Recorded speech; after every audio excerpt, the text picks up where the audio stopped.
Welcome to the Two Doors podcast, where we open the doors to Australia's top minds in tech, talent, and transformation. Hosted by Alexander Gill, founder of Two Doors Recruitment, we cut through the noise with real conversations from leaders building the future of work. Subscribe to the show to hear and see more of these types of conversations. Let's get into it. Ladies and gentlemen, welcome back to the Two Doors podcast, and I am here with Tim Hope. So Tim is a seasoned leader and CTO executive at Versent with a passion for enterprise transformation.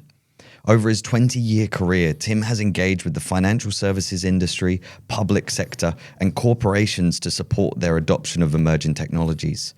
He leads the Versent solutions and advisory capability, ensuring that Versent's offering connect with the evolving market to drive customer outcomes and growth for Versent.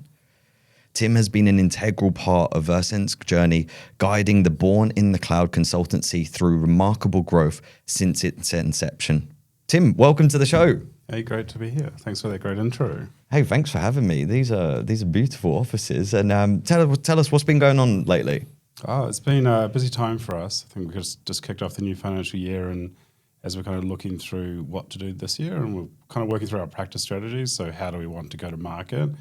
We've really kind of seen AI adoption has been like pivotal for us this year. I think particularly in the agentic space. So we're seeing a big market movement. We're seeing a lot of stuff come out from the US.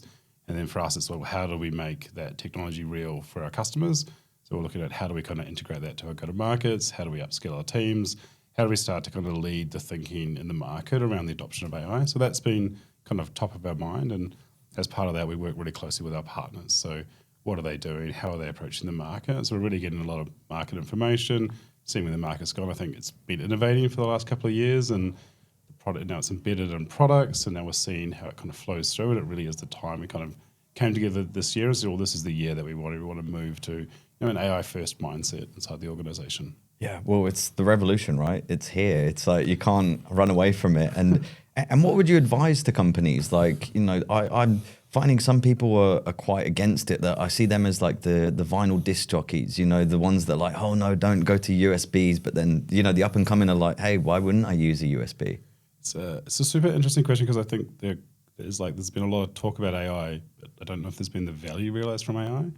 Where we're seeing companies have great successes where they're kind of letting it evolve a little bit more naturally inside their organizations. So maybe do some pilots, introduce some tools into the teams, then see how they use them, and then kind of take that learning back to set the strategy. That's where we're seeing like good success. We've done it ourselves, and we've kind of ran a few pilots last year. We bought some capability. Now we're seeing how people are using it, and it's refining where we want to kind of drive more usage. But I think like, it's a big change. I kind of in my mind, it's going to come around faster than the cloud-first approach. Like I think cloud was a big infrastructure play. AI is built on cloud. It really is starting to accelerate in the market. There's heaps of economic pressure. There's lots of changes in the world. I think AI is going to be a pivotal part to that. I think it's just for us to figure out how it integrates to our work life, how it actually supports us, and how it kind of comes to fruition, like the value it can create actually being created. Not many people speak in that term, like of value, because it's right. You've always got to analyze and see it. It's like otherwise it's just this buzzword and people, but it can actually help in many different ways. And so I feel that Versent was huge with the DevOps and infrastructure and cloud, and now by the sounds of it, you're doing some cool stuff. I think that's the way I think about Versent as an organization. Like we've been there consulting to enterprises about how do you take modern technology but make it real in their environments. Like I remember when I worked at NAB, people would come in and say, look at this great technology. I said, that's awesome. I work in a bank. There's risk around there. There's compliance I need to work through. There's non-functionals. How do you make it real for me? So Versent was really born from that. How do we take that ability to innovate for enterprises, public sector organizations, take the great stuff they see in a market and make it real for them? So we've done that in the cloud ecosystem, obviously being cloud first. We've done a lot of that in the application development with APIs, our front-end work, our digital experience. We've done it in the data space around modernizing data warehouses to cloud. And now we see AI as like the next kind of step that we can help customers modernize and get usage of AI in their environment. So I think that's really important for us is like, how do you attach value to it in a landscape that a customer has to deal with compliance, regulations, wants to safely adopt, wants to train its workforce, train its teams, and kind of integrate it into their daily life. It's an educational piece, isn't it? It's like, hey, over here you can use this, it's value, and how do you do this? And switching gears, Tim. So you didn't wake up accidentally as a CTO, and you obviously lead a large organization. Like, what have been like some of the biggest breakthroughs for you? Like, what would you advise to people who look up to that and they aspire to be a CTO? So also another good question, and I think like my journey to be a CTO probably wasn't when I got up and said, hey, look, I really want to be a CTO. I think at school I was kind of like, hey, I like technology, and then school came to an end. I was like, okay, I want to do some more stuff with technology. Well, let's go to uni and do that. I think at the time when I went through schooling, it was technology wasn't everywhere. When I went to school, mobile devices weren't everywhere. Laptops were barely around. I think I really more went on the engineering focus. So when I said I'd like to understand software engineering, but in the concept of networking. So I did a lot of work around networking. When I was going through university, it was about like adoption of 4G technologies, like how you actually starting to get. So my background's probably more in that style of engineering thinking. And then actually I was born in New Zealand, and I looked at New Zealand markets quite small. My brother was in Australia. I said, I came over here, and I thought, cool, I'll just, I'll go to uni for a year. I'll see what it's like. And then, really enjoyed it. And then went out and I actually targeted I think it was at that time, it was like, let's go for like a grad project program. I think that, gives you skills. It helps you get into enterprise. It really helps that jump from being a student, part-time jobs, working in different areas to, how do you actually get trained to work in enterprise? So I spent a lot of time on grad programs, and I actually landed one at National Australia Bank, which was really interesting because it was a global technology platform. So it was in the market space, very, very fast moving. I went in as a person, I was like, okay, definitely going to be networks.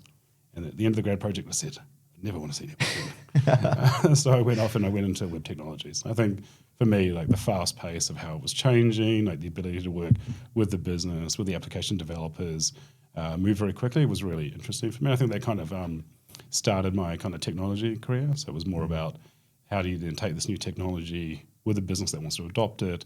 How do you kind of move it forward? So we went into the bank, very much focused on digital technologies, and then as DevOps came through, so it was like, let's go and automate everything. And we were doing a lot of automation, and then the DevOps name kind of came along. I'm like, okay, cool, it's got a name now. It was just how we worked. So I think that kind of mindset was really critical for the teams we worked in.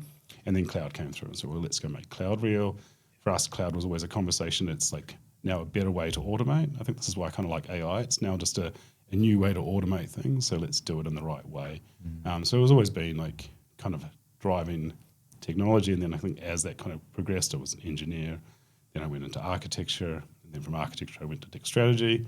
And then at about 10 years, I jumped into Versent. So I went into the startup life. I think that was like a big eye-opener. So, came out of the bank. I was probably more like a strategy kind of architect kind of role.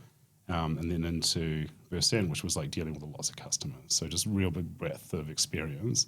And then over time, I kind of moved more from being a straight technologist to talking to customers about their problems, which kind of led me more to the CTO space, where it's not about knowing everything about technology. It's about how do you help businesses apply technology, and that's a really critical thing that businesses look for. So that's what I'm saying is I just kind of fumbled my way through, and I'm quite happy with like the CTO space, where it kind of like stretches you with business conversations, but really founded in technology and how to take advantage of it. Yeah, and you've seen this trend, as you just said before, of DevOps, cloud, now AI. So you know this game. And what about digging into that leadership? Because you must have a philosophy. Like leadership is a learned skill, I believe. And we've had many people on the podcast, but the other week a lot of people are talking servant leadership, or they're talking about moving roadblocks for people. But like, what's your philosophy of leadership? Yes, another good question. Like for me, I think leadership's kind of grown organically. And I think like, as leaders, you try different things. I will tend to have like a lot of enablement to my team. So I want them to be able to go out and solve the problems in their own ways. So for me, it's not the journey that I look at. It's like the outcome, like how do I help them get the outcome? They need to go on their own journey. So I really try to, I think as a technologist, not like micromanage. Like it's really hard to go from engineering persona to a leadership persona, that jump to say, well, actually people are all going to do it differently. What you need to do is, are you enabling them? Are you giving them right guardrails? Are you helping them to like think about their decisions? So it probably is the servant leadership style, but you also want to like let them really focus on doing it their way, and like how did they grow, and that way that they grow is going to be different, and you've got to kind of let that kind of experience happen, and then just focus on, well, let's set the goal, let's see where we want to go, how do we want to get there. I do think like listening is a very important leadership quality. So, you know, not overpowering conversations, listening to what your team's saying, like taking it on board, like they're really active listening. Like, are they on board? Do they have issues? Like you want to do large change pieces, that's great. But to do that, you've also got to understand the detail. So you've got to listen to your team properly, take it on board. You don't always have to like agree with it, but you've got to have them like listen and contribute into the direction to get that kind of stronger buy-in. So I guess like big on listening, big on like letting people kind of go on their own journey, focusing on getting the outcome. I'm pretty big on removing roadblocks. I do find like a lot of my job now is moving the bigger rocks. And those rocks are often funding rocks, compliance rocks, like, you know, doing all the cool stuff. I think we're talking about AI with the team yesterday, and we kind of go through the things we want to do, and then the jobs I get are like go and get funding and get through compliance. And I'm like, okay, cool. So no AI. Yes. Yeah. Well, and that's a whole nother topic, isn't it? Like governance compliance with AI. Like I'm hearing more and more conversations around this about guardrails, what people should do. What's your thoughts on it?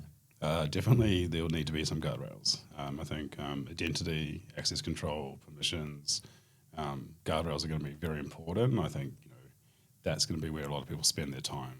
You kind of the concept of like, you know, you want to write a piece of code to do a function, probably like 90% of the code you end up writing is testing, it's error handling. It's going to be the same with AI. You know, you'll do your job, and then it'll all be the stuff around the outside that makes it work in your ecosystem and makes that you feel like it's trustworthy and it's going to be within your risk frameworks. And I wanted to circle back to your career as well, because you were at NAB for like 10 years. Now you've been at Versent for 10 years. And the younger generation it's the easiest time in life. Like, you know, we've got remote days, you've got like everything. It's very easy these days that I feel we're very distracted. We're very like focus is a real wealth these days. But then I even see in people's careers that they jump around a fair amount of time. Like, you know, from being a technical recruiter, it's very hard to engage with people when they've moved around every like 2 years, because then you're like, hey, are you actually going to stay at this place long term? But what would you advise younger people that starting in their career, but as someone who's, you know, reached the pinnacle of what many people get in and they say, hey, I want to be a CTO, what would you advise them? So I love the way you kind of talk about like, it's kind of, are you doing long term or are you doing short term? I think knowing where you want to get to is really important. Like in my career, I've always kind of thought on like 5-year blocks. So, you know, go to uni, went to uni, then it was like, hey, go to a grad program. From there it was, okay, now go to an architecture role, and that's kind of like a 5-year journey. In the architecture role, it's okay, now I want to go into a level of leadership. So that's kind of like a 5-year journey. And then at that point, for me, it was, well, do I want to go down a leadership path in a large enterprise, or do I want to go out and see what else is in the industry? And so for me, it was like, I actually would like some industry experience. I want to see what people are doing. Am I relevant? What's going on? So that was a really like defined change for me. So I think like having that kind of longer term thinking around it. I do see like people move around. I think it's kind of like in the kind of gig economy, it's much easier to jump a lot. But I kind of always think about it in the way is like, if you want to get like harder things done, it's going to take longer to do it, but it also means you're going to hit a lot of roadblocks. And if people jump too often, it's, are they there for the organization? Are they just jumping because of the skills that they want to try something different? How are they going to help like move the needle? And for me, like a CTO is really a change agent. So if you want to get to a CTO, you've got to have a level of resilience, a level of grit. If you jump around at the first sign of something is not quite going the way you like it, it's going to be really hard to like build that resilience to drive sustainable change. But if you want to get a lot of experiences by moving around different organizations, like understand how their cultures kind of play into it, I think that's a good strategy. So that's what I'm kind of saying is like know what you want to get out of it, and then know why. So if you're making a change, like really kind of think like, am I making a change because this is helping me get to where I want to go, or have I hit a roadblock or an issue that maybe I should like face into differently? Can I resolve it? Can I actually build different level of muscle that's going to help me in the future? I just add one more thing. Like when I went from the NAB, like single organization, consulting, many organizations. So in a consulting organization, what's really fun is you're in a longer term role, but every week, every month, you're changing different industries, different customers, different types of projects. So it's a really good way to get a lot of experience, but still develop your career along a same kind of trajectory. That's fascinating. You said a few great words in there, Tim, that I wanna talk about as well, because it's knowing the outcome is huge, and not many people really analyze where they want to go and what they want to do. And that tenacity and grit is built in that discomfort. And many people just run away from those emotions, don't they? They say, I didn't have a great relationship with my manager. It's like, well, did you bring up any of those standards? Did you have that uncomfortable conversation so you could grow? No, I just thought I'd change jobs. And it's like, you don't grow as a human because those lessons will keep coming up and keep coming up. And you mentioned about CTO being a change agent. And I'd love to explore that a bit more with yourself. And how would you define a good CTO? I think you got to be bringing change in. For me, I like to know that I'm representing technology, and for me, we're a large engineering organization, so representing engineering on the leadership community. So making sure that I'm driving the change they need to be successful, and to do that, that's technology moves quickly. So are we adopting the right things? Are we putting effort in the right place? I think you kind of go to BAU. BAU for a CTO is probably going to be like a risk management role. So I want to be able to bring new things in, know that they're right, know that the business understands the value, and that we're actually driving behind a strategy that everyone agrees. Now, technologists can say, this is a great strategy. You can talk to your CFO and they'll say, you're crazy. That's good, because you're going to have a really good conversation of like, what level of risk do we want to do? How do we actually make this happen? You've got to kind of face into those conversations. And to do that, you've got to drive a level of change. You've got to be constantly moving forward. We're seeing the markets moving so fast. Like, even like when I go back to AI, CFO said, I'd like a strategy on how you're adopting AI. So it was kind of like changing every day. So maybe we'll just think about it in like 3-month sprints. And that we can have a conversation that gives him a bit of confidence of what we're doing, but also gives the flexibility. So it's that kind of narrative. And to your point before about like people, they might not like their managers. I think not enough people go to their managers and say, I think you're wrong. I think you should do it this way, or, how do we kind of work together? So having that kind of little bit of tension in the conversation will help the relationship grow forward, and it'll help them change as well, not just the organization change. Yeah, we need that level of thinking, don't we? Because like with technology and the rise of it, you're going to be paid for your level of thinking. Like we had Brendan Donoghue on the podcast, the Chief Digital Officer at UniSuper, and he was saying that, you have to be a creative leader. You've got to think in a different way. And talking about failures, I think not enough people talk about failure, Tim. And like, we all know that the biggest successes are the biggest failures. They've failed more times than other people because they had the confidence to step out and go there. So what are some of your biggest lessons from your failures? I don't have to go through specific failures, just lessons. We can be vague, or it depends. As an engineer, I learned that you should always back up before you do something in production. In leadership, I don't know what I think about them as failures in leadership, because I think it's more things you could have done better to get a better outcome. So I don't think you can really fail, but you could probably not have a suboptimal kind of outcome. It's hard to say to someone, hey, we failed, but we could have done it better. The lessons learned. Lessons learned, yes, okay, lessons learned.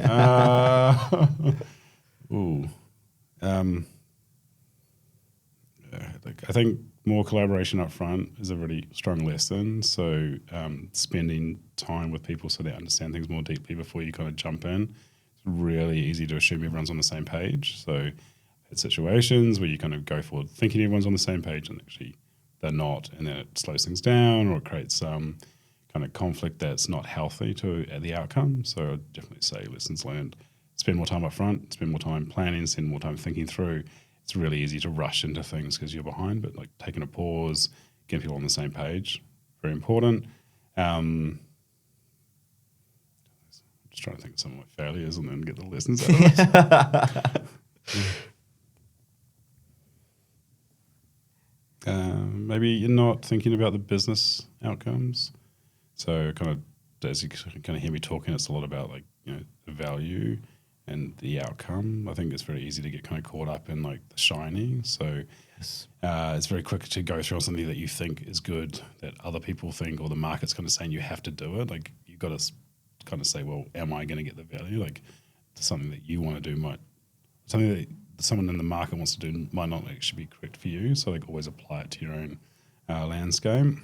And we've all done that, right? The rabbit hole of Yeah. shiny itis, and you're like, this is fantastic. And then a few hours or days later, you're like, what's that? And that goes back to your critical thinking point, doesn't it? How does this add value? What's the outcome? Are we doing it because it feels good?